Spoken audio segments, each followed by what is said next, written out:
दिवाळीची खरेदी हिंदूंकडूनच करा इथपासून ते 100 महिलांच्या अत्याचारामध्ये 100 जिहादीच असतात इथपर्यंत एक विधानाची मालिका करून आमदार संग्राम जगताप सध्या चर्चेच्या केंद्रस्थानी आहेत. यावरूनच राष्ट्रवादी अजित पवार पक्षानं त्यांना नोटीसही बजावली.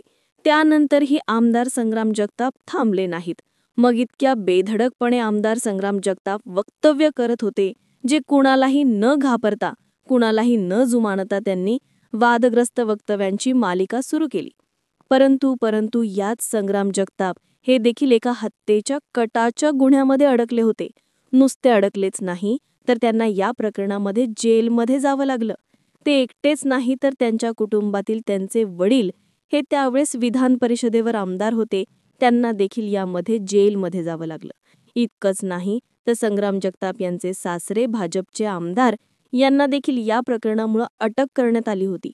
तर नगरमध्ये त्यावेळी तणावाची परिस्थिती निर्माण झाली. नगरच्या केडगावमध्ये 2 शिवसैनिकांची हत्या करण्यात आली होती आणि या हत्येच्या प्रकरणामध्ये आमदार संग्राम जगताप यांचं नाव घेण्यात आलं होतं. 1 नाही 2 नाही तब्बल 90 दिवस आमदार संग्राम जगताप या प्रकरणामध्ये जेलमध्ये होते. मग हे प्रकरण काय होतं? शिवसैनिकांच्या दुहेरी हत्याकांडात त्यांचा काय संबंध होता? त्यांचा या घटनेतील काळा इतिहास काय आहे?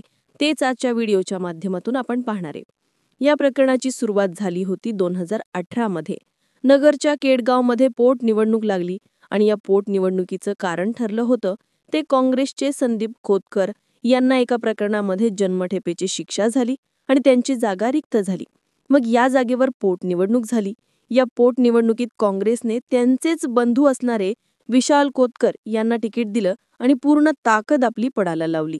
याच वॉर्डमध्ये शिवसेनेचे देखील नगरसेवक होते.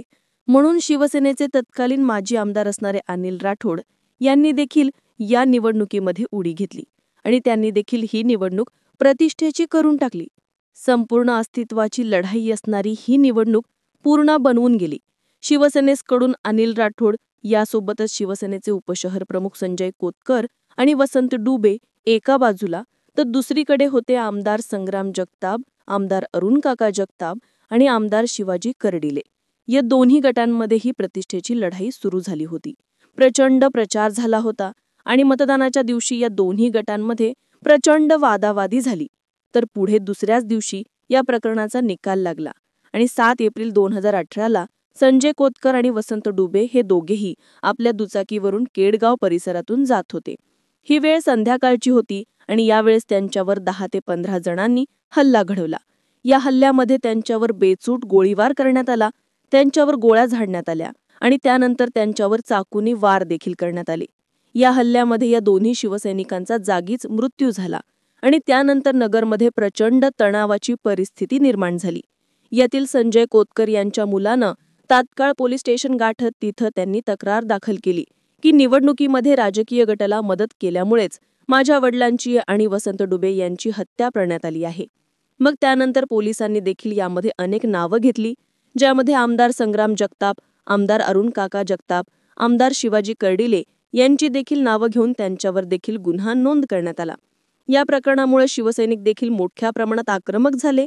पोलिसांनी तातडीनं पावलं उचलत संग्राम जगताप यांना ताब्यात घेतलं.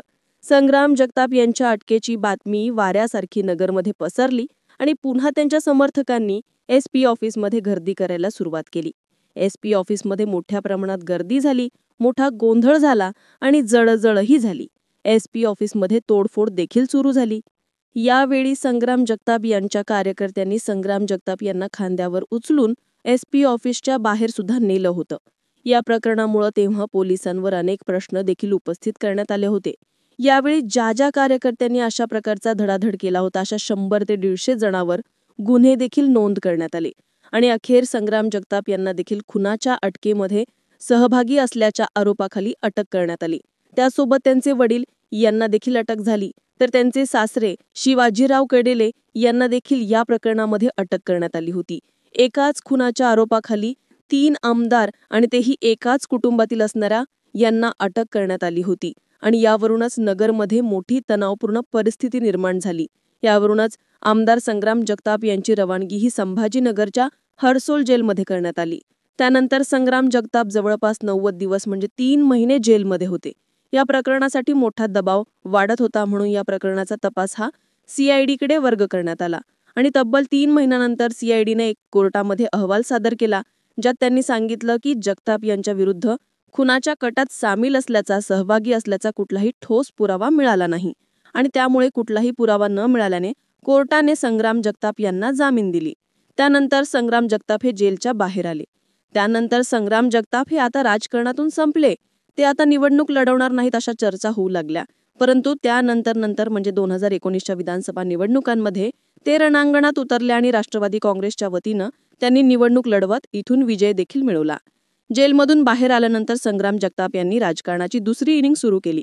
नगरच्या राजकारणामध्ये सक्रिय सहभाग नोंदवला आणि जेव्हा राष्ट्रवादीत फूट पडली अशा वेळी त्यांनी राष्ट्रवादी अजित पवार गटाची साथ दिली आणि 2024ची निवडणूक ही राष्ट्रवादी अजित पवार गटाकडून लढवत त्यांनी विजय मिळवला.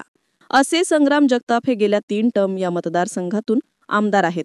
संग्राम जगताप सध्या त्यांच्या वादग्रस्त वक्तव्याने चर्चेत असले तर एकेकाळी त्यांच्यावर अशा प्रकारचा खुनाचा कट रचल्याचा आरोप होता आणि त्यामुळे त्यांना जेलमध्ये जावं लागलं होतं.